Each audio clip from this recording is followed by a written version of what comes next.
Good day everyone, welcome to JD's channel. Today, we're going to discuss another topic. Don't forget to like, share, and subscribe for more tutorials. Thank you and God bless.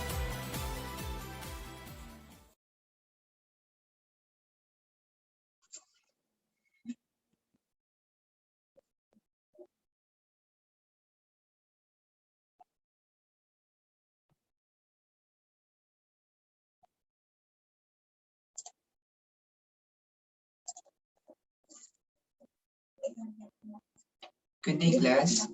So, for today's topic, we're going to discuss all about string. Okay, so let's get started.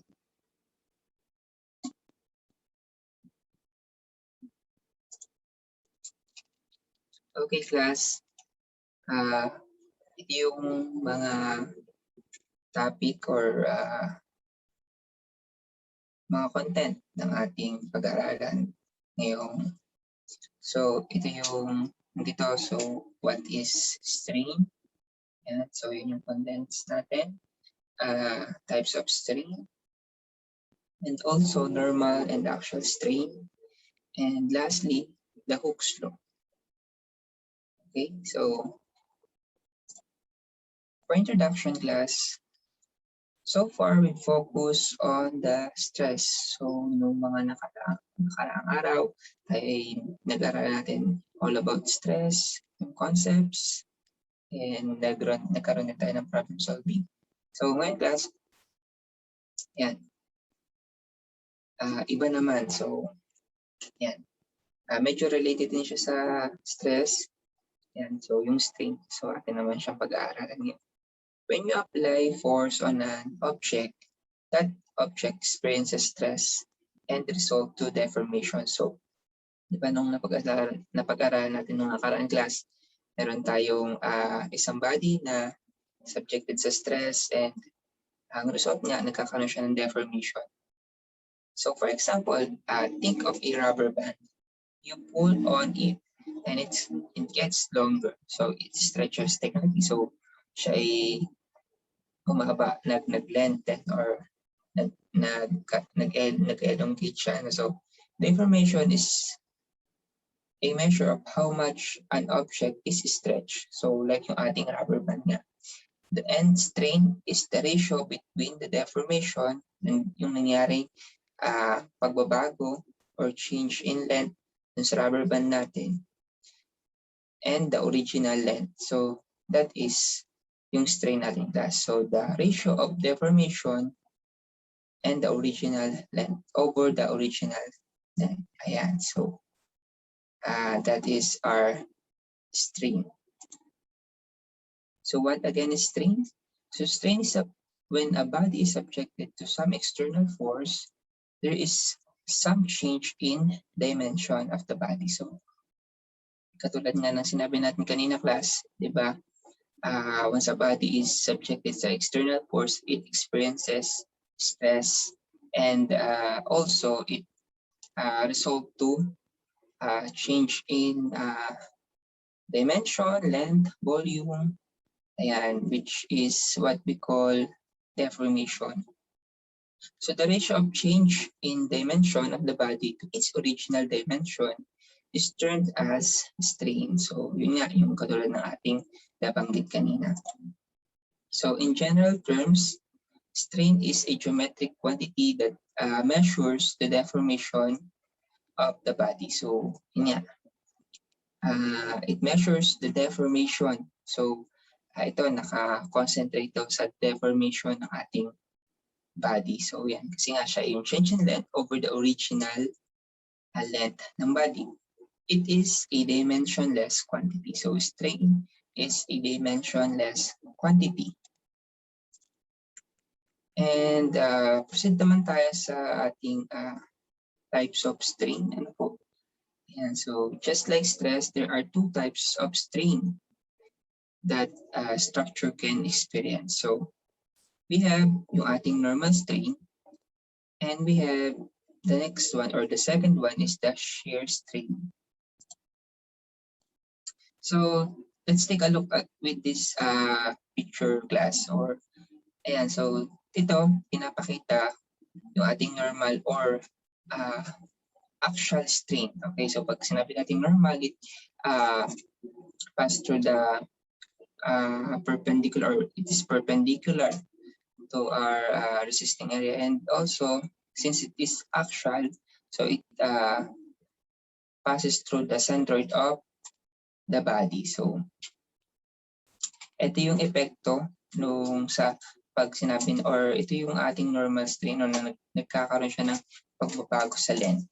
Okay, so change it can be it elongate, or it shorten, or it lengthens, humahaba ito, or maaaring siya ay lumiliit. So due to the tensile force or doon sa ating compressive force. Okay, so nagkakaroon tayo ng change in that. So yun yan. And then dito naman sa ating shear string, nagkakaroon tayo ng change in angle or angle change. So from this, let's say it is 90 degrees. So due to the shearing force, it transform, or the angle changes from this 90 degree up to that angle theta. Okay, so that is our two types of strain. Okay, so yeah.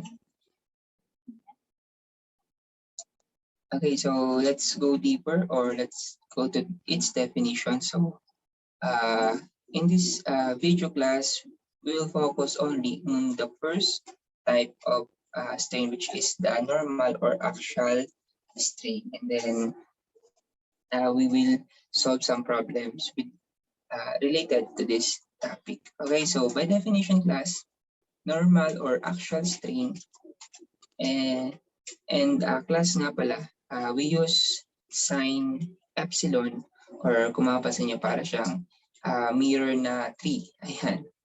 So epsilon for the normal or actual strain. Okay, so by definition class, it occurs when the elongation of the body is in response to normal stress, or yun nga, siya ay perpendicular to our surface. Another one class is normal or actual strain is the ratio of actual change in length, which is ito ginagamit nating symbol, the delta, okay, or the deformation or elongation, okay.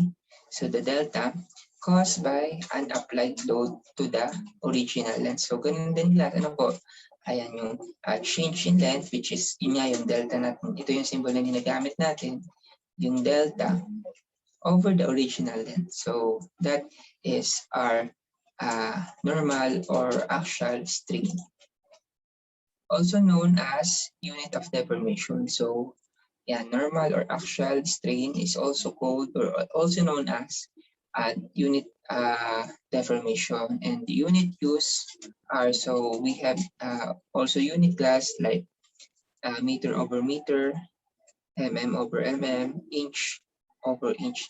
So kung mapapansin nyo class, may unit tayo, so and kita nyo para siya ng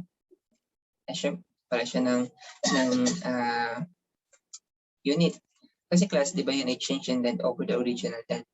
And class, during our computation, ito po ay nakakancel lang din. Kaya na may nabanggit tayo kanina, siya ay dimensionless. In other reference, kung makikita nyo siya ay, kung maririnig nyo siya ay, or mababasa nyo sa other references, siya po ay unitless. Ayan, unitless yung term na ginagamit nila doon. So, ayan. The next, ito class, it is an illustration of our normal or actual strain. So dito sa ating illustration class, as you can see,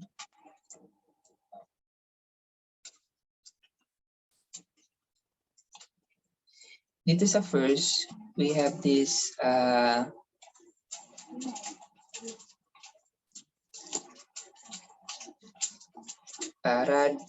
BC, ano po, na kung mapapansin nyo dyan,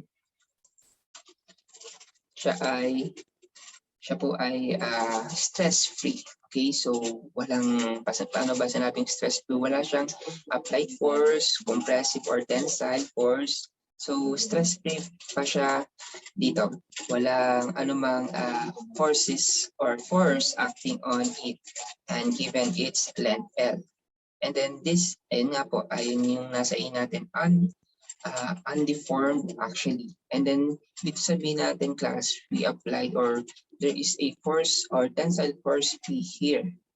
Okay, so meaning to say this body experiences stress. Okay, so di ba yun yung napag-aralan natin nung mga unang meeting natin na po, once the body is subjected to external force, it experiences stress given na nandun sa isang area. Ano po, so at hindi lang po stress ang naranasan nito. So since ito ay tensile force, so ang tendency po nito is it lengthens the body or magkakaroon siya ng elongation or change in length, which is yung change in length na yun is lengthens the body or pahahabaan niya itong ating rod. So ngayon class, ayun nga, nag-result na to sa ating deformation or change in length, which is yung delta natin. Again, yung delta or change in length over the original length, it is equals to our strain. Okay? So yun po ang ating illustration na to. So yun nga, yun ay deformed axially loaded rod. So ito po yung ating letter din to. So siya ay subjected to tensile force and experiences stress and yun nga, nagkaroon siya ng deformation or siya ay yun, nagkaroon ng change in length.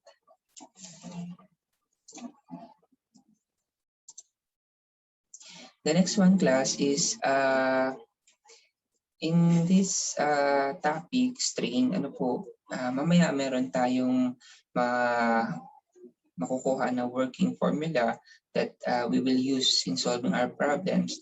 So meron lang mga considered limitation na kailangan nating i-consider. Ano po?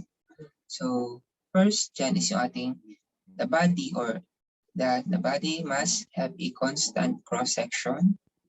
Okay, so and then the next one is it must have a uniform axial loading. So ano ba yung sabihin nito? So dapat last, kung sa isang body na yun, na-consider natin, kung tensile force lang yung kanyang force, so dapat uniform tensile force lang yan. So walang other forces acting on a particular body na yon. So yun yung sinasabi, kailangan magkaroon ng uniform axial loading. Kung compressive naman, so compressive lang. Ayan. So ang mahalaga, it must have a uniform axial loading. So walang other loads na nakikialam doon sa ating body or or subjected yung body natin sa ibang force. Dapat yan. Meron siyang uniform axial loading. And then yung pangatlo class, materials is homogeneous and isotropic. So ano ba yung sabihin ito? So when we say homogeneous, so ibig sabihin ko ito one type of material only. So halimbawa or our example, halimbawa dun sa rod, dapat kung siya ay steel, so steel lang siya. Walang kalahati aluminum, kalahati ay 1/4 ay bronze. So means dapat siya ay puro na steel lang. If aluminum, purong aluminum. If bronze, purong bronze. So one kind of material only class. Yung sinasabi nito sa homogeneous. And pag sinabi natin isotropic, so pag sinabi natin isotropic class, it means that the property in all direction is the same dun sa ating body. So the property in all direction of the body must be the same. Ayan, so wala dapat, yun, in all direction niya class, dapat siya ay pare-parehas. Ano po, yun yung sabi dun sa ating isotropic. Okay?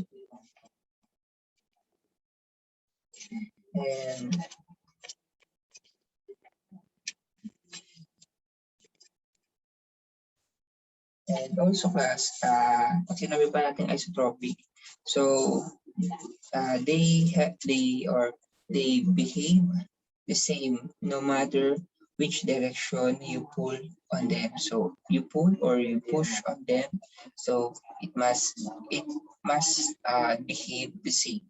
Okay? So yung po yung ibig sabihin ng ating isotropic. Ano po yung ibig sabihin natin isotropic?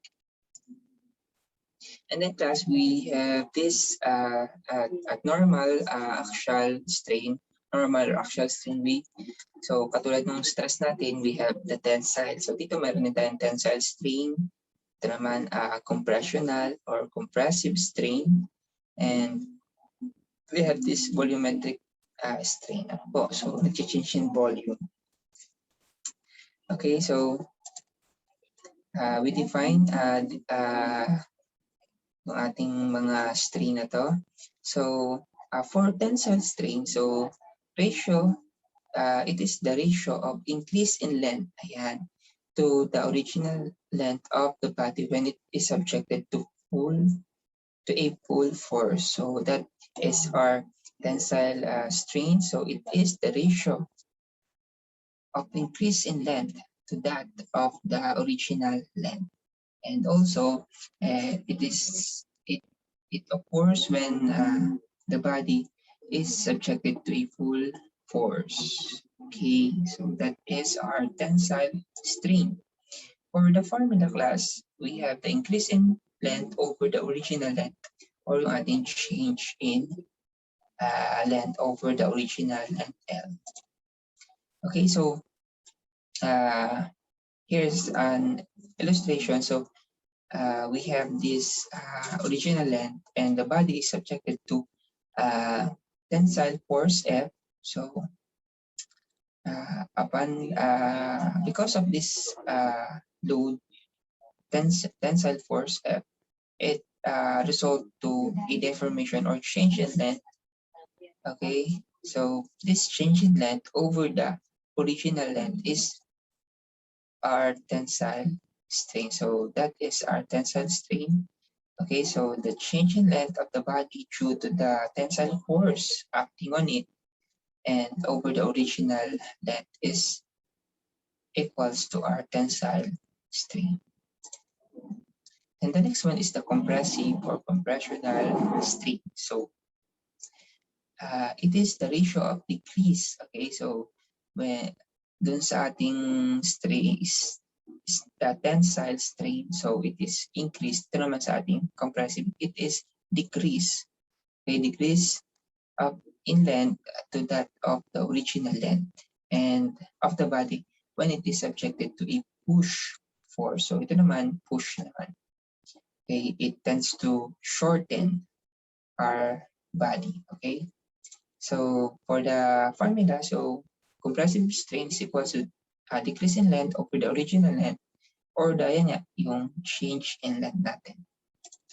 Okay, so this is the figure. So let's say we have this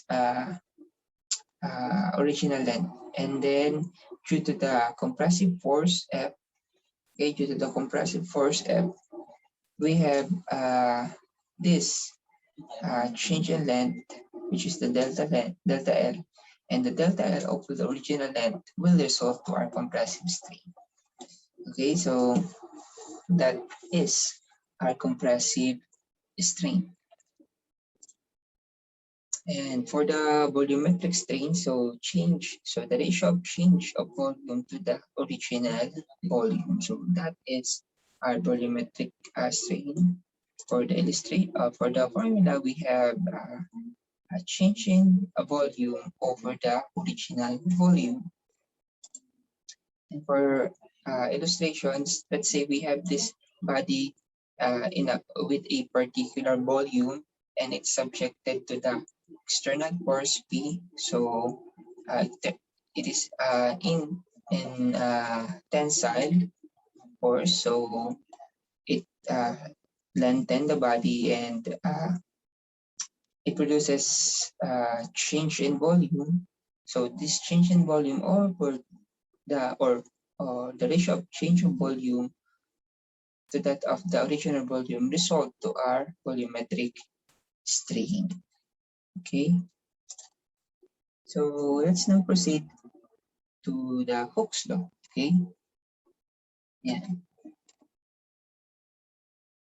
The more you pull on the object, the more it deforms. And for small values of strain, this relationship is linear. Okay. This linear elastic relationship between stress and strain is known as the Hooke's law. So ito class, ito yung ating pag-aaralan. So Hooke's law is within, or it is within the proportional limit of our stress strain diagram. Okay. So sa other video, madidiscuss yung ating mas detail na madidiscuss yung ating stress strain diagram. So for now, let's discuss this Hooke's law, since ito lang yung ating cover for this video. Okay. So Hooke's law, yan. So again, it is the linear relationship, elastic relationship between stress strain. So because we have a stress strain diagram or stress strain curve, ano po, so yan yung isang part doon, yung ating proportionality. Okay. So this linear relationship between elongation and axial force causing was first noticed by Sir Robert Hooke, okay, so noong 1678. And this is called Hooke's law, that within the proportional limit, the stress is directly proportional to the strain. So, ayan, may condition tayo na yung stress is directly proportional to our strain. Okay? So, since stress is directly proportional to our strain, or class, di ba yung ating stress equals to force over area. So meaning to say class, stress is directly proportional sa ating load, okay, or the force P, and inversely proportional to our area based on sa ating formula na sigma is equals to P over E. Okay, so meaning to say class, pagtaas ni load or ni force, so tataas din matik yung ating stress, and pag limit naman si area, matik tataas din yung ating stress because they are inversely proportional to each other. So now class, let's proceed with this. So the stress is directly proportional to our strain.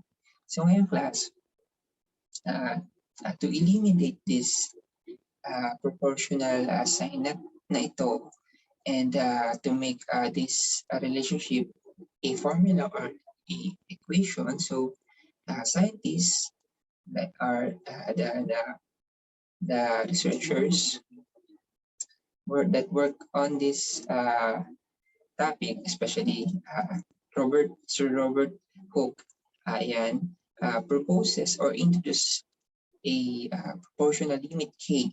Okay, and this proportional or this proportionality constant K is another important property of a material, which is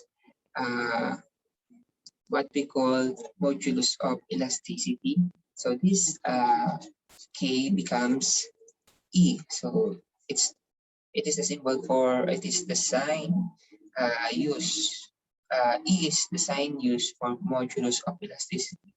And from this class, sigma is equals to K times the strain. We have this sigma is equals to modulus of elasticity times the epsilon, or times the strain.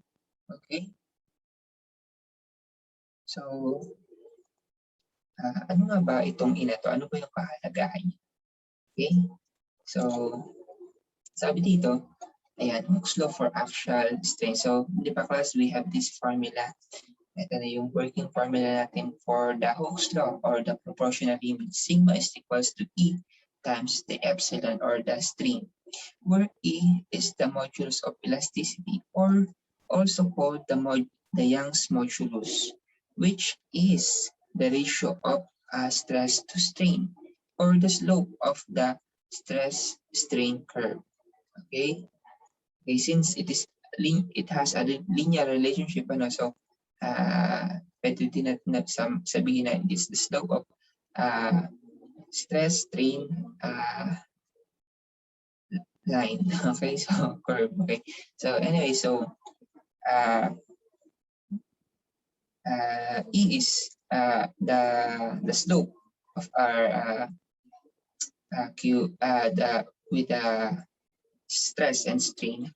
Okay, so that is RE, the slope.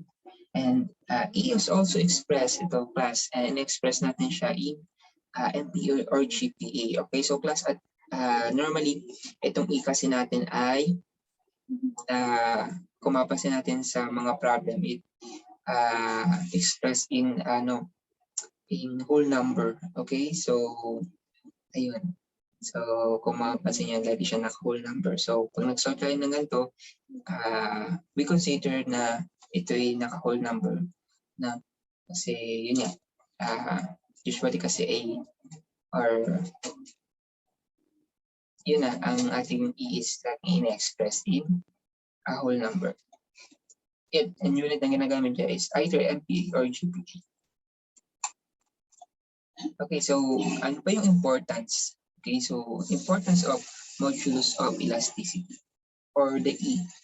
Okay, so it indicates elasticity of materials. So mean to say class, if we have a higher E, okay, higher elasticity. Ang ibig sabihin, if we have a higher E, we have a higher elasticity.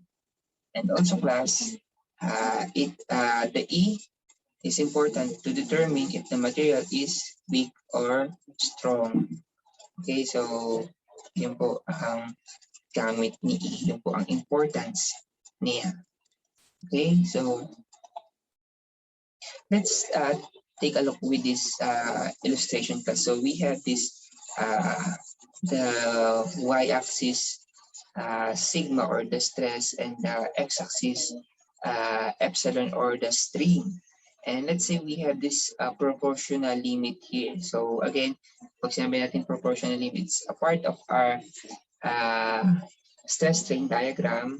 Okay, so we're in the stress and strain has a linear relationship, meaning to say, ang ibig sabihin kasi class ng linear relationship, once na yung ating load is nag-add or, di ba, automatic pag nag-increase si load, tataas si stress.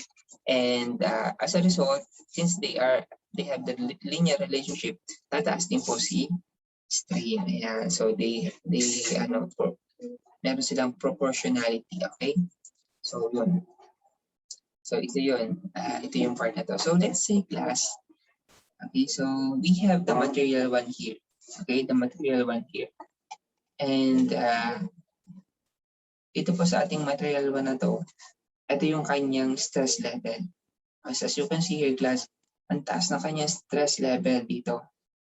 And then yung kanyang strain is ito. So, yan. So, napakatangkad niya, napakataas na kanyang stress.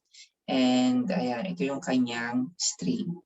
So, kung kukumpara natin sa stress niya, medyo mas maliit ng konti, ng bahagya para dun sa kanyang strain. Meaning to say, class, itong ating material 1, ano po yung ating material 1 na yan? Meron siyang high E. Okay, pag sinabi natin high E, because at that high stress, ganun lang yung kanyang deformation or ganun lang yung kanyang strain. Meaning to say, nakakaya yung mataas na stress. Ano po, so, and yung meron siyang mataas na elasticity. Okay, to handle that amount of stress. Okay? And then, pasinin naman natin class itong material 2. So, here, kita nyo, ito yung level ng kanyang stress. Kung mapapansin natin, para siyang 4 na nung or 5 na niyang ating material 1 na stress na hinahandle. So, ito, ganito lang yung medyo, hindi medyo maliit talaga yung stress niya. Ano po? So, maliit talaga yung stress nito. And, tingnan naman natin yung kanyang strain. Ay, kung makikita natin dito class, di ba? So, kapantay na siya or kapareha siya nung na-produce na strain nung ating material, nung ating material 1. Okay, nung ating material 1, kita natin na at that amount of stress, ano po, ay nagkagano na, ang laki na agad or mas malaki pa yung na-produce na strain kumpara dun sa stress. Ano po? And ito class, itong material 2 natin, we considered it as, ayan, so, ito muna pala sa material 1 class. Ibig sabihin ng high E. High E indicates that it is a strong, okay, so we have a strong material in material 1 because it has a high E or elasticity, okay, or modulus of elasticity. So high E indicates a strong, this material 1 is a strong material. And then dito naman sa material 2, we have a low E here. At ano ba yung sabihin ng low E? So low E indicates weak material. This material 2 is weak. Okay, so yun po yung importance ng pag-determine ng ating elasticity. So we are able to determine if a material is a strong material or if the material is a weak material. So, okay po. So that is the importance of modulus of elasticity. And then we proceed class with this Hooke's law. Under yan nga po, proportional limit pa rin tayo. In terms ng deformation naman class. So ito yung ating first working equation. And then from this class, we can extract or we can produce another working equation. So atin lang tong babasagin ang mga, let's break this symbol. Ano kay? So for the stress, di ba? So stress is equals sa force over area. And then for the strain, so the E will retain E or will remain E. Okay, so since E is E, okay. So and this epsilon is equal to the change in length over the original length or the delta over the length. Okay, so and pagsamasamahin lang natin yan. So we will form this. Okay, so from delta is from sigma is equals to E times epsilon. We have EL is equals to E or area times E times the change or the elongation or deformation or the delta. So delta or the elongation or the deformation is equals to PL force times length over the area times the modulus of elasticity. This class formula is another working equation that we can use under the Hooke's law. So take note, it is valid only if we are in the proportional limit. Okay. So like what I said a while ago, so class, we have limitation. Okay, so we have limitation. In order to use the formula, we have here so yung na-discuss lang natin kanina. So ito yung 4 na consideration or limitation. Again, the material needs to be or must have a constant cross section, and ayun, so pangalawa is a uniform loading, axial loading. So katulad ng sinabi ko kanina, if yung ating body is under ng tensile force. So, ayan, so magkaroon lang siya ng tensile loading. Ano po, so if compressive, decompressive na. So, ayun, walang other forces acting on it or other load acting on a body. So, and pangalo, materials is homogeneous and isotropic. Okay, pag sinabi natin homogeneous, one kind of material only. And yun nga, yung katulad ng sinabi ko kanina, in-explain ko kanina, isotropic. So, meaning to say that the property is the same at all direction and they behave the same no matter which direction you pull or push them. Okay, so dapat yun yung material natin, ganun ang kanyang behavior. So, example nga niyan is yung halimbawa sa steel natin, yung steel, yung property lang ng steel lang makikita natin. Sa all direction niya, kung aluminum, yung aluminum lang, ano lang, and kung bronze, di bronze lang, ano po, hindi sila pwedeng halo-halo. And ito yung nadagdag, so stress must not exceed sa ating proportional limits. So otherwise, class, if we do not meet this, so we cannot use the working equation we have just tackle kanina. So, if ito yung condition, if one of the first three assumptions or limitation is not met, so ano bang gagamitin natin? So, what we are going to do? Okay, so if wala siyang constant, there is no constant cross-section, the body has no constant cross-section, and if it has a non-uniform axial loading, so if the body has a different loadings, okay, so if the body of the material is not homogeneous and technically it will not be isotropic material, and if the stress does not exceed, or if the stress exceed to the proportional limit, so mean to say hindi natin magagamit talaga yung ating so anong gagawin natin? So class, meron pa ring ibang way or may maggamit pa rin tayo. So ito yung class, what we need to do is just to make a summation of that force times area over the area, force times length over the area times the modulus of elasticity. So yun lang, yun na ating gagawin class. So we will do summation. Okay, so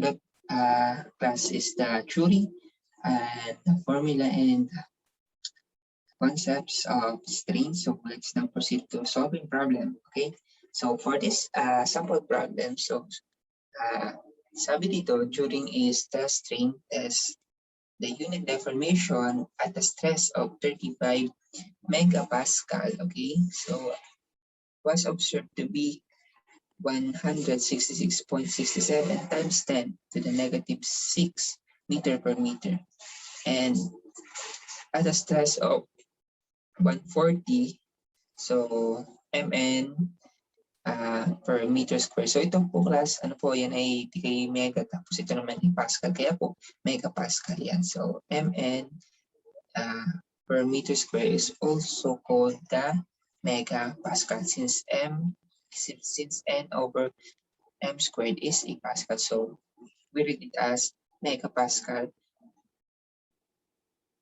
It was 666.67 times 10 to the negative 6 meter per meter. So if proportional limit was 200 megapascal, what is the modulus of elasticity or the value of Re? And pangalawa is what is the strain corresponding to a stress of 80 megapascal. So that is our question. So, again class, atin munang reviewin itong ating mga given. So, given natin class is a stress and a strain. Okay, so, and stress and strain. Okay, and we have the proportional limit at 110. Okay, so which is in megapascal or in a stress din po. So, mean to say class, since ang ating stress dito is hanggang 140 lang at ang ating proportional limit or yung yung proportional limit natin is 200, mean to say, hindi pa tayo nag-exceed. Okay, pasok pa tayo dun sa, hindi tayo nag-exceed dun sa ating proportional limit. At, ayan, mean to say class, magagamit natin yung ating formula na nabanggit kanina. Yung ating working formula. Okay? So, let's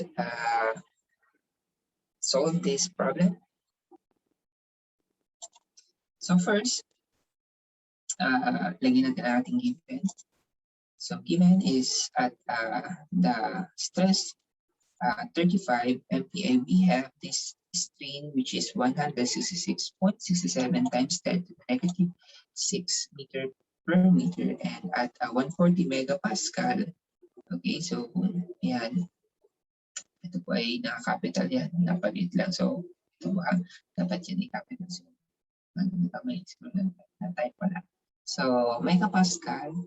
So it has a strain ng 666.67 times 10 to the negative 6. Okay, so meter per meter. And then we have this 200 megapascal, which is our proportional limit.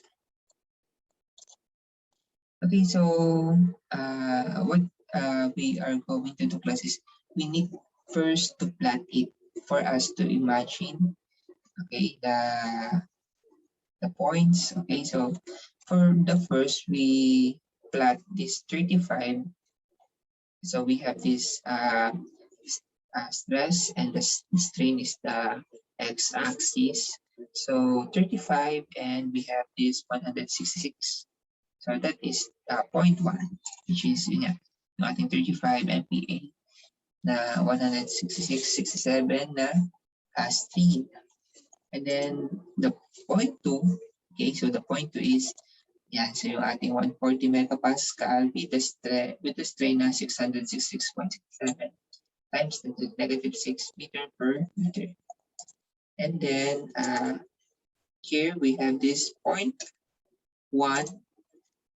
okay, which is yung ating 35, and we have this 0.2 na ating 140. So, okay, that classes are given. So, the required, okay, so what is our required class? The modules of elasticity, which is the E, and for A and for B, we have this epsilon, or the strain corresponding to the stress of 80 megapascal. Okay, for the solution class, in this problem, we can solve this for A, for dun sa A natin ng 3 ways. So, using 0.1, 0.2, and using the slope formula. Okay, so for the first way, which is using first point, so ganito po yung ating gagawin. Since we have the value of sigma, or the stress and the strain, so we will get this value of A, since it is below our proportional limit, so we can use this working formula. So we have 35, and is equals to E times yung ating 166.67 times 10 to the negative 6 meter per meter. And then, sabi ko nga sa inyo kanina, this meter per meter will be cancelled in our computation. So, kaya nga sabi yan ay unitless or dimensionless, the strain. Okay, so kakancel yan, tapos i-arrange lang natin, ibaba lang natin ito doon. So, magiging 35 MPa over ng ating 166.67 times the negative 6. And then class, upon computing, so try nyo din po dyan sa inyo. So, ang class, ang makukuha dyan is 209.99 58. Okay, so i-round off nyo lang siya since ito na may E natin. So we need to round it off, or we consider the whole number. Ayan, so makuha po natin yung 210 GPA. So express yung GPA and offer if you want in the MPA. So pero yun, para mas okay or mas simple, so we use the GPA. Ano po? So yan. So that is using point 1 class, using point 2 class. Okay, so using point 2, same formula, and then we change the value of our stress. Okay, so pansin nyo pa class dito na since they are below the proportional limit, they have a linear relationship. Okay, pagtaas ni stress, tumaas din yung strain. Diba? 35 to 140, then 166 to 66. 666. Okay, so again, magka-cancel out lang yung ating meter per meter, and then ibaba lang ulit natin to class. So we have 140 megapascal over ng 666.67 times 10 to the 6, and then upon computing class, we will get the 210 GPA. Okay, so that was the number 2. Way. So let's now proceed to the number 3, which is using slope. So okay class, so from this point, which is point 1, point 2, we have this slope. Diba? The slope is the rise over run. And so, and here we have the rise over run. So if you still remember class, in solving slope, we have this y sub 2 minus y sub 1 over ng x sub 2 minus x sub 1. Okay, so that was our slope formula. Okay, or that is our slope formula in our algebra, so in our math. So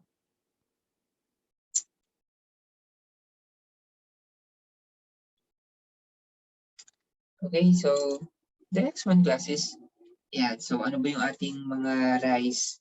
Wait, syempre yung ating mga ordinates. Okay, so the 35 and the 140, so 140, the value of our y here, y sub 2 and minus y sub 1, and then the run naman is the abscissa.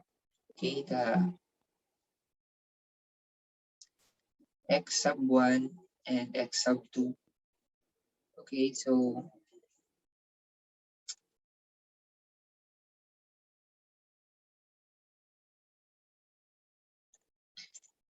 solving for the value of our e, okay, using the slope. So yung po yung illustration natin.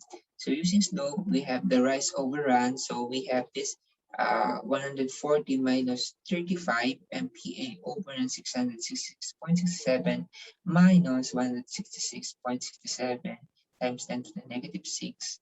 Makakancel out ulit yung ating meter per meter and class. We get the same answer upon computing. So yeah, so we have the 210 GPA using the slope. So nakita natin guys, using 3 ways, point 1, point 2, and the slope, we have still get the same, or we get the same answer.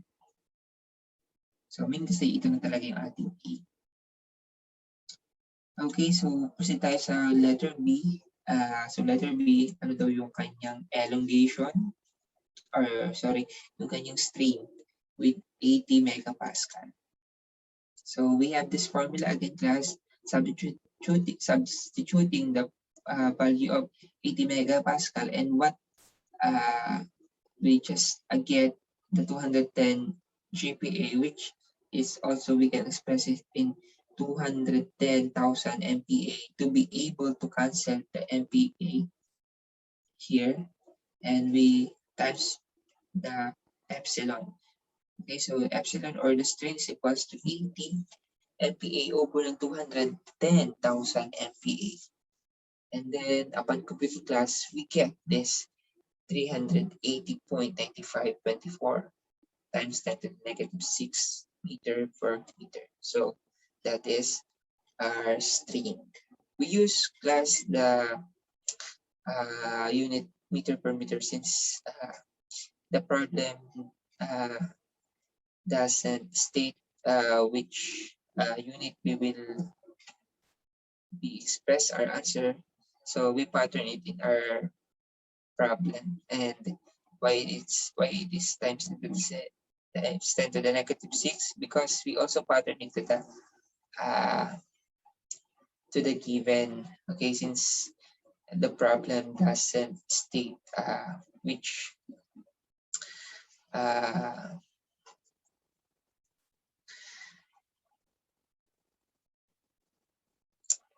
how our answer will be expressed. So yeah, for uniform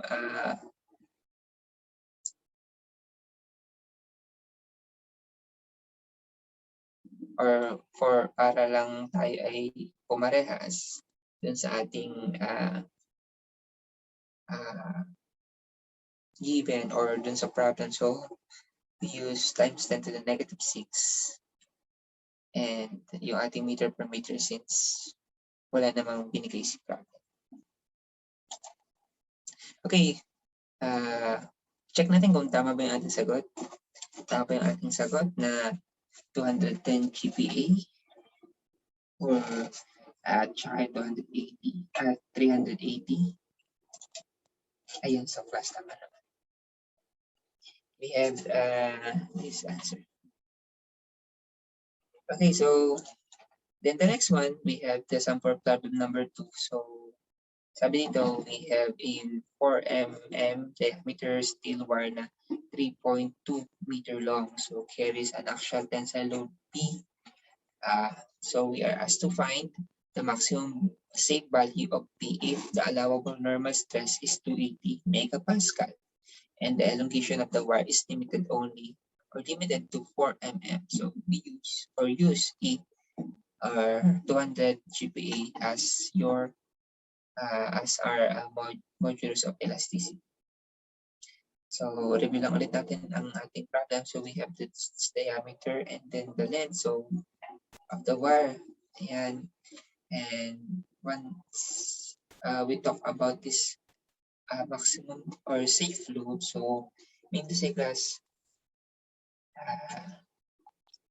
the maximum safe load. Okay, so mean to say we will compare two loads here in this problem to determine the maximum safe load. So paano ba ma-determine ang maximum safe load? So yung po yung mas mababa, okay? Mas mababa doon sa dalawang mako-complete natin mamaya. So that is the maximum safe load. Okay, so and we have the condition class. The allowable stress is 280 megapascal, and that is our first condition, and the second one is the elongation of the wire is limited to 4 mm, or in other words, the allowable elongation is 4 mm only. Okay, so let's now proceed to our solution. So first, class, we put the given. So we have the diameter and the length of the class. So here we have a cylindrical body, okay? Since it is a steel wire. Yeah. So for the condition class, we have two. The first one is yung allowable stress daw is 280 megapascal. Again, it's M capital PA. So sorry for the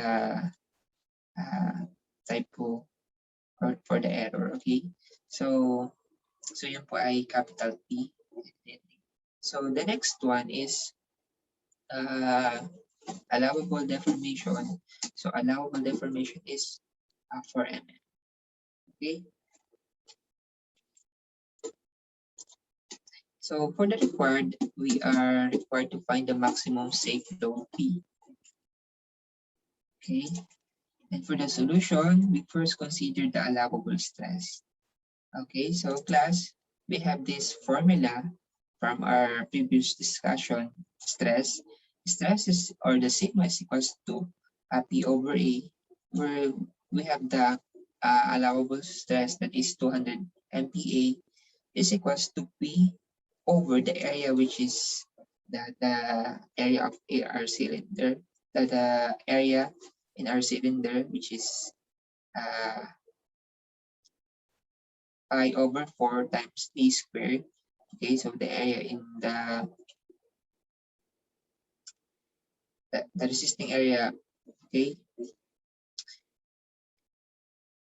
the formula is 1/4 pi tapos times d squared. Okay, or the formula circle, the area of a circle. Okay, so and then we have P is equals to 280 Newton. Okay, so Newton per mm squared is also equal to R MPa. MPa is equals to Newton per mm squared. Okay, so multiply by the area, which is pi over 4 times 16 over 16 times mm squared. So makakancel po natin yung mm squared. And upon computing class, we will get this 35 or 3,518.5838 Newton. Okay, so this is our first value of P. And now let's put it a second condition, which is the allowable elongation. So considering the allowable elongation, so allowable elongation is 4 mm. So using this formula, okay, class, the second working equation in Hooke's law, under the Hooke's law or proportional limit, we have this elongation, deformation, or the delta is equals to PL times EE. So the allowable elongation is just 4 mm. So substituting the value, we have this P, which is what we are going to find the value. So times the length, which is 3.2 meter, we convert it to mm, and po, in order to cancel the unit. Okay, over ng the area still pi over 4 times 4 d squared times 210 MPa. So again, sorry for the error. So that is capital P and then A. So MPa, so why do we need to convert it to MPa? So class, because MPa again is Newton per mm squared. Okay, so Newton per mm squared, since we need the unit Newton. Okay, so we convert it in Newton per mm squared. So again, ayan, P is equals to yung ating elongation times the area. Okay, and then the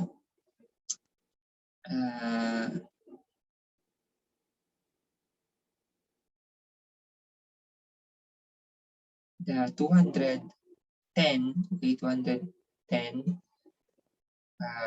Newton per mm squared. So sorry for the typo, it is 210.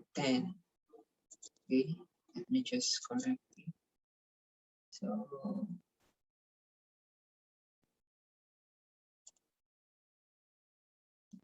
is 210 plus, and this is 10. Okay, so 210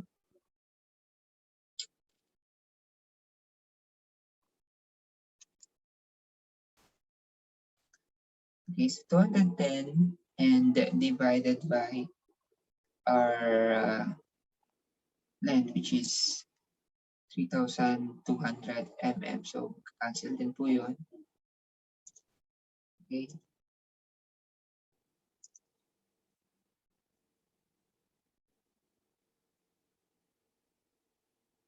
Ayan, so mag-cancel din siya. Okay?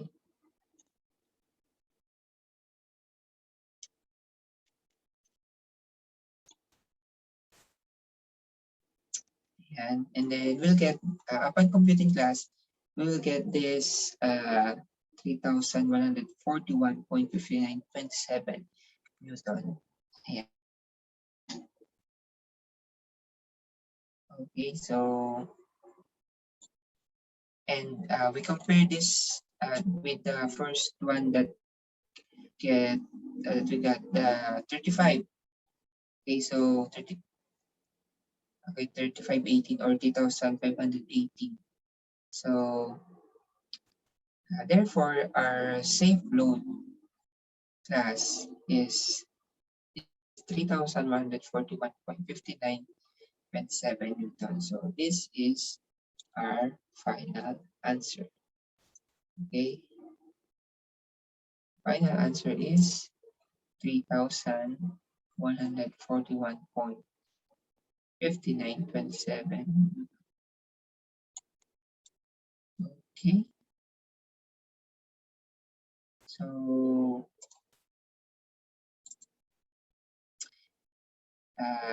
let's check if we get the right answer. Okay, so there you go. We get the same answer. Okay. So that is the final answer. So tama naman po para sa ating. Okay, so that would be all for this video. Again, don't forget to share, or don't forget to like, share, and subscribe for more tutorials. So that would be all, class, and thank you. That be all the glory.